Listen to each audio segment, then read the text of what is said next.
You'll never know. Anaweza kuwa anakusaidia. Ndio anaweza kuwa kuna shida zake, mjakata. Lakini huyu yote ambao huyu leader ambao unatusi, siku moja utatafuta usaidizi wake. Unamtusi. How you going to face him? Do you know that the politicians do not hate each other? They don't. They play games here during the day, during the night.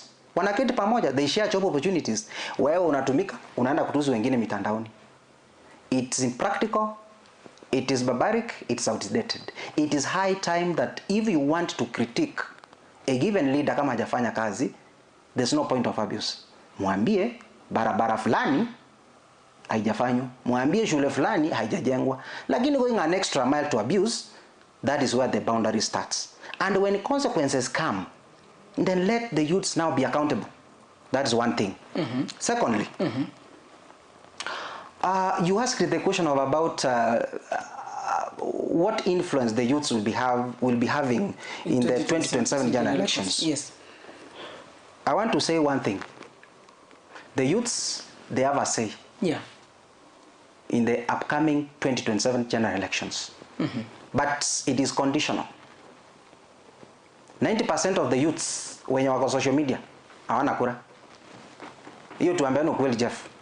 About the facts about 2020 about, yes, I'm saying 90% of the youths wenye wako social media sahi hawajachukua kura. How can you substantiate that? I know. From where I come from, na wana mitandaoni, lakini hawajachukua kura. But I did an initiative. Kuna wale nilichukua mpaka the IB officers, nikamwambia bro, kama mnataka change, chukueni kura, wacha mchezo. So I want to encourage our youths. Hii kuandika mitandao si kura. There is a difference between voting and writing kwa social media. Wacha waenda wachukue vipande, wachukue kura kwa wingi. Number 2, waamuka asubuhi wapige kura. If they want a change. Si kusema ati we want a change without voting. And that is why you find, by the way, I've handled 3 or 4 election hizo kura ambazo zimepita. Nimekuwa kama PO somewhere and the rest. Niliona akina mama na akina baba ndio wanapiga kura. Wako kwa line very serious, lakini unapata youths wengine au kwa barabara wanasema tunapewa. Si pale tunangoja kwanza mheshimiwa kuja atupe 200. Acha nikwambie ndio tukuje kupiga kura. Some of the youths from my area, I'm sorry to say, ilifika 5. Ndio unapata youths more than 20 wanakuja kupiga kura na 5 imefungwa. Sasa unaona they have been locked out. Wamepiga kura. Lakini yule mama aliamka asubuhi akajua ya kwamba anapiga kura. Si atakuwa amepitisha mtu mwenye alikuwa anataka. So it is our time, our youths waenda wachukue kura kwa wingi, alafu they make informed decisions. Apart from kupiga kura, they make informed decisions on the leader they are about to choose. Yes. And another question that comes there. Yes. Are some of the political parties ready to give the young people, these Gen Zs and young people, time or nafasi ya kugwania hata urais ama ugavana hata useneta? Are they, these parties, are they willing to give them a chance to do so? I want to believe this time around they will. Because if the parties respect democracy, they ought to do that. But of course, to some extent, it will reach a time, because you know, Jeff, this is Kenya. Somebody will come atakuja na pesa mingi asema, huyu mtoto sasa wewe una do. Hauwezi pewa ticket. Kaa kando kidogo. But I want to believe this. If the party primary nominations will be free and fair, I want to believe this time around, the youths have a chance. They have a chance. They will demonstrate their leadership. For example, let me tell you, Jeff, from where I come from, I want to take this opportunity to thank Honorable Japhet Nyakundi so much. He's a youthful leader. Kitutu Church North has been transformed into a level that nobody expected. Right from electricity, construction of roads, building of schools, giving out to bursaries and scholarships. In fact, I want to tell you, by yesterday, yes, the recent study, it shows that Kitutu Church North under the leadership of Honorable Japhet Nyakundi was number 2 in the usage of CDF funds. Number 2 in the whole country. You can see that. So he has done. So if he's a leader, Yes. he is a youth and he has done. So it means even the youths who will come, if they are leaders, they'll also do what? They'll also work. Yeah. All right. Yeah. So we move on. Let's take a quick break of 1 minute, then we get back as we continue with their conversation here. It's 40 minutes past 8 p.m. here, and Sauti ya Uongozi inaendelea. We're taking a break of quick break of 1 minute, then we'll be back as we move on. And of course, I'll be checking if my director has some questions on the other side so that we can be able to display them. And of course, mheshimiwa atakuwa anajibu moja kwa moja baada. Tunarejea hivi punde.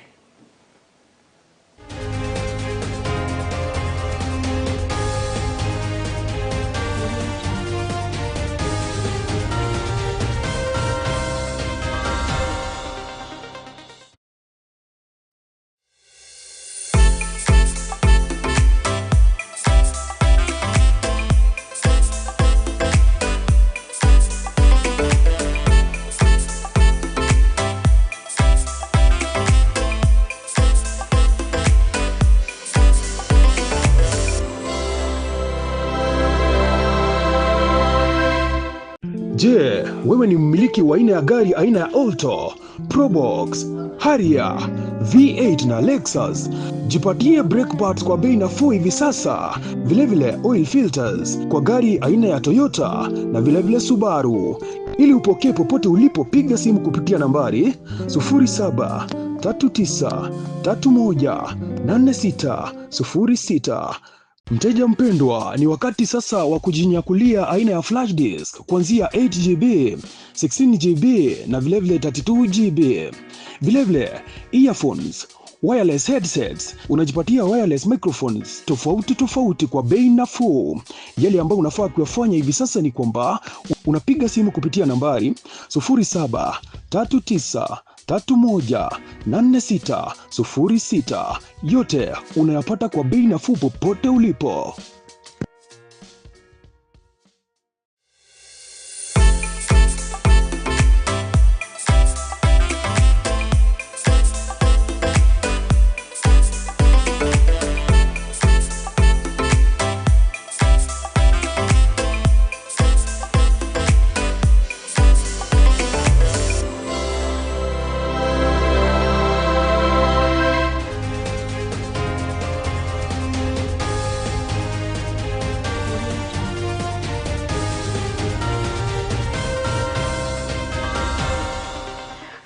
Karibu tena, tunapozidi kusonga mbele. Naona muda wetu unasonga kweli pale, na ikiwa kwamba karibu kufika tamati, ni kwamba kuna mengi ambayo yameendelea. Mheshimiwa, tunapoendelea sasa ni ile wakati tutaanza kuona power games and coalitions. Already we have seen that there is one. Actually let me call them three. We are having the current regime, that is the Kenya Kwanza. We are having the broad-based government. We are having the united opposition, and now we are having the two ODM, the two ODM splits. We have Linda Mwananchi na Linda Ground. Those are two. I don't know whether I call them coalitions. Now, in ile wakati tumefahamu kwamba tunajua kwamba Kenya is a country that each and every electioneering period tunakuanga na miungano ambayo inafanyika pale. Je, 2027 tutashuhudia miungano mikubwa zaidi au migawanyiko mikubwa zaidi? Thank you, Chair, for that question. 2027 general elections, we expect a lot of political formations. Political parties are going to unite. They will unite if they are and form coalitions. If they are uniting and forming coalitions, will this be like ni siasa za ukabila ama ni siasa za kutiana nguvu, tuko na kiongozi kutoka eneo hili na eneo hili? Let me tell you, what has killed Kenya, it is ethnicity. People vote because somebody is coming from a given tribe. That's what the challenge is. But again, political voting ethnicity, you cannot separate it from the voters. Unasikia mtu anasema mtu wetu. Of course. Nataka nipigie mtu wetu kura. Hata kama ni mbaya, atampigia kura. That is the challenge. I want to tell our people that this issue of political ethnicity imechangia sana kuchagua viongozi ambao si wazuri. It is high time that we open our schema and change the diversion.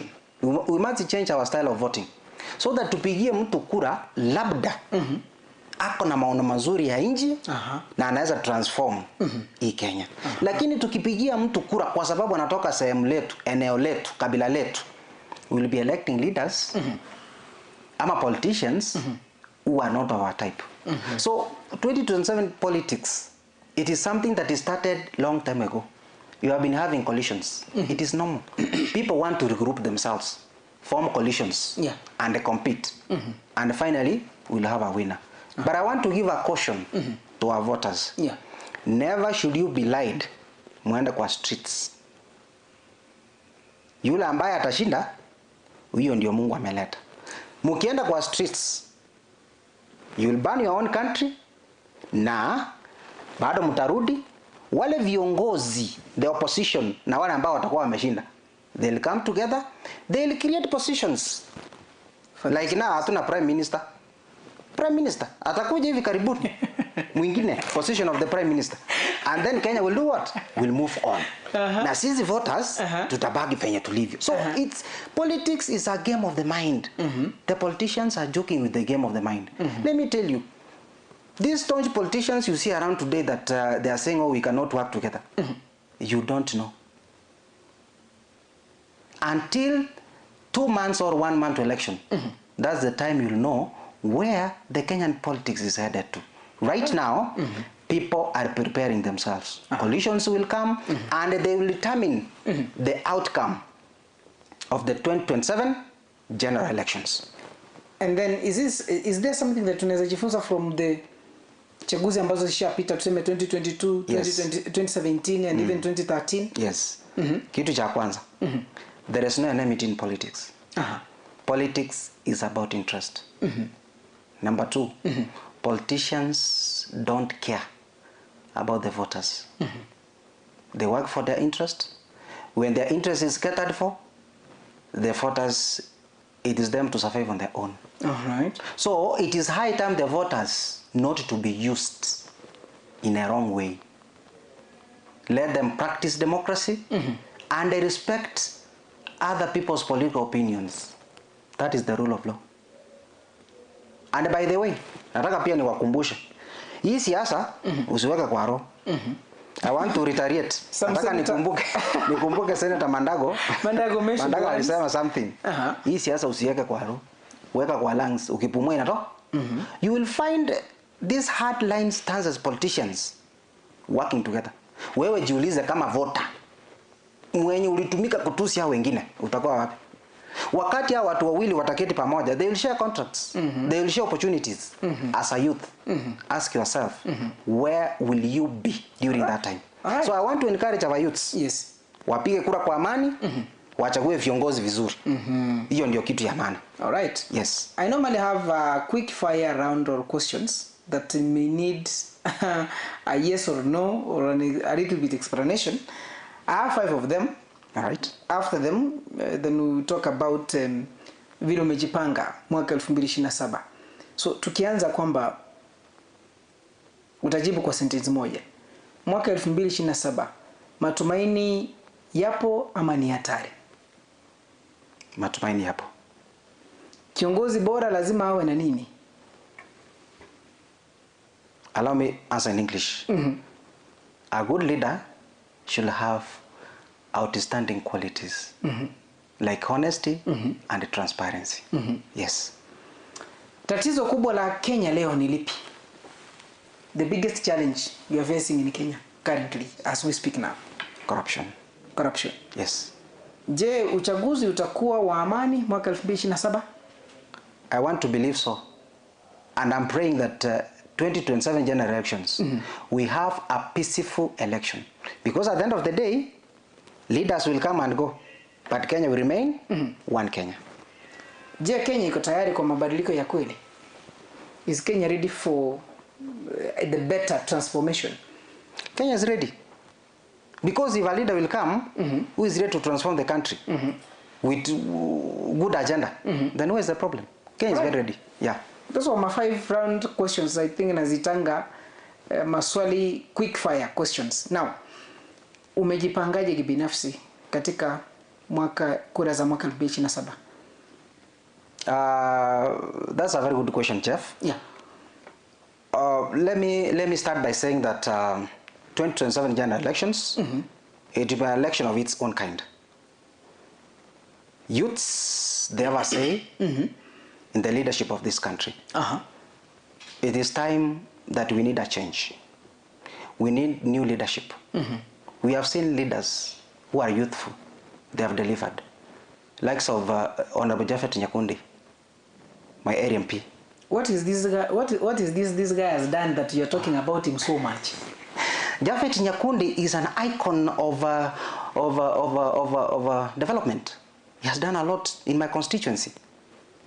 By the way, let me tell you, that guy is a guy who has performed exemplary well in terms of road networking.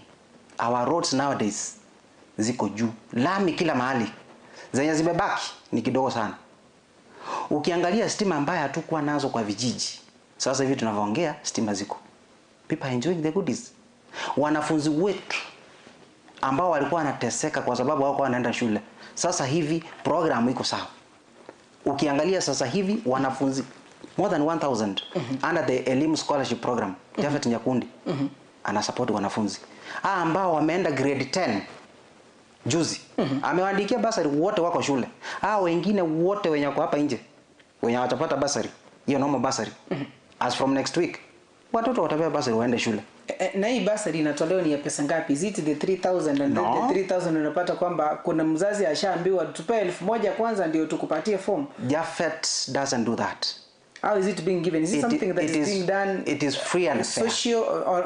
On online, you know, we have others do it online and others just you fill the forms manually and then they vet and then they give it out. Rightful. That's what we do. The parents are given forms, they fill, and then wanapewa pesa kulingana na viwango mbalimbali. Kwa mfano wale ambao the total orphans, they are given over 10,000 shillings. Then tukienda kwenda chini. So it is a huge program. It's a leader who has a vision for Kitutu Church North. And I want to tell our people of Kitutu Church North, let us support Japhet Nyakundi. Let us vote him for the second time, because he has transformed Kitutu Church North. Na Kitutu Church North miaka ambayo iko hivi karibuni itakuwa kama ile ya Ndindi Nyoro. Mimi nakwambia, we are the next Ndindi Nyoro. But if for the 3 years he has done what he has done, and it's tremendous work. In fact, the recent development when it comes to ranking of the MPs that have done wonderfully well in the whole country, Japhet was number 2 the other day. So it shows that he has done good work. But another question that comes, yes, of course, Ndindi Nyoro has done that for the time that he has been a member of parliament. Maybe I think ameenda kama tamu mbili. Ni kweli. And somebody asked a question. The same amount that Ndindi Nyoro receives as the NGCDF is the same amount that Japhet Nyakundi is receiving. As much as this is the first time yake kama member of parliament Kitutu Church North. Mbona hajafanya hivyo? Mbona hajaanza hivyo? Tuone the carpeted whatever institutions wanafunzi wanapata chakula shuleni. You know, in Ndindi Nyoro's constituency, wanafunzi shule ya serikali, that is a public school, iwe ni primary or secondary, they are paying 500 shillings as school fees. Nikwambie kitu, Rome was not built in a day. And Ndindi Nyoro, hata kama alikuwa anapata hiyo CDF, alikuwa chairman wa a very powerful committee. Umesahau? So that guy, as much as alikuwa anapata hii pesa, pia alikuwa anapata pesa nyingine because of that powerful committee. So alikuwa anaongeza kwa ingine anafanya maendeleo. But I want to tell you one thing. This is in some committees and even is a treasurer. I want to tell you one thing. The kind of development you see in Kiaru constituency, it is something that has been done for the last more than 8 years. Japhet only has been in the government on that seat for only 3 years, but you have seen tremendous work. So I want to urge the people of Kitutu Church North to vote him again come 2027 because he's a leader of vision. All right. Yeah. Our time is inaenda sana, tuko na dakika chini ya 2 tuweze kutamatisha. Maneno yako ya mwisho kwa Mkenya wa kawaida ambaye anakutazama pale. Tumeongelea masuala ya kujumuisha wanawake, vijana, wazee, hata wale ambao wamemaliza shule na hawajapata kazi, mpaka yule ambaye alipata Nyota Fund na hakuitumia vilivyo. Ni kipi kile ambacho utakuwa unawaambia ikiwa kama ni maneno yako ya mwisho pale? Thank you, Chair, for this opportunity. And I want to give my parting shot. Number one, Kenya is a very good country. If we can tame corruption, then we are bound to go far. Because I think the only challenge Kenya has is corruption. But I want to believe the sitting president, Dr. William Ruto, will work on that. So that at the end of the day, the resources that are being squandered, they are used effectively, then we'll develop. Number two, I'll continue helping the people from where I come from. The more than 220 students I'm planning to help through the Team Masomo Kwa Wote Scholarship or program, I'll extend it. And I want to make it even bigger to the other 9 constituencies we have in Kisii County. So I'm urging members who have the like-minded thing to come in to solicit so that we can help these young ones, because I want to believe education is the only equalizer. All right. I want to thank my family. By they are married. Oh. Yeah. With my beautiful wife, by the name Mercy Nyakundi, and my two children, Marilyn and Kingsley, and by extension, yes, my larger family, and by extension, the people of Kitutu Church North and the Kisii County, for the support of this program. The Team Masomo Kwa Wote program is so much humbled because it has assisted so many students. So I want to believe we'll keep in touch and give our support to these young people. All right. Another issue, I want to thank Honorable Japhet Nyakundi for the mentorship program. He has given to so many youths from where I come from. He's a wonderful leader, and may really God bless him. Because through him, so many have seen light. Through him, our constituency has been developed into standards that we never expected. If we could have leaders like him, then our country will have been very far. Okay. And I want to tell our people, Yes. never despise humble beginnings. Humble beginnings, never despise them. Today, we have started helping our people. Tomorrow, we will empower more. So the humble beginnings we have started today is a development of the future. Okay. Lastly, we need a change in leadership of Kisii County in the Senate. We want to have proper oversight so that we can know where our resources are. Right. We want to know where are the classes ziko wapi, hizo za chekechea, pesa zetu zinatumika vipi. So we want to know, we need to have a proper oversight ndio tuangalie pesa yetu inatumika namna gani. All right. I want to clarify by saying that God willing, the journey we started today, it will be a big milestone to the people of Kitutu Church North and to the people of Kisii County. I want to leave with one quote. Yes. Despite of the challenges we go through, resilience, political royalty, hard work will always make things work. I dare, no linger. All right. Thank you, Chef. That is Mheshimiwa Honorable Edward Bosire, na kauli yangu ni hii. Tunapoelekea katika uchaguzi wa mwaka 2027, Kenya ni yetu sisi wote. Na sisi wote tunataka kuishi na kuendelea vizuri. Tusitake tuishi na tufe katika siasa ambazo ni duni, siasa za kupigana, siasa zisizo na maendeleo. Lakini wewe kama mwananchi wa kawaida ushafahamu ni kipi kile ambacho unakihitaji. Kwa wakati unafahamu kwamba ushajua ni kipi kile ambacho unakitaka maishani, ni kipi ambacho unataka kwa familia yako, basi umerefuka. Umefika hapo mwaka 2027. Hata kama utakuwa unapewa kidogo, ile ambayo utakuwa unapewa wewe kula tu, Lakini ikifika ni wakati wa kufanya maamuzi, fanya maamuzi ambayo ni ya busara, fanya maamuzi ambayo yatasaidia nchi yako, yatasaidia kaunti yako, yatasaidia eneo wadi lako, hata kijiji ambacho unatoka. Niseme hivi, mwaka 2027 si kuhusu majina, ni kuhusu mustakabali wa taifa.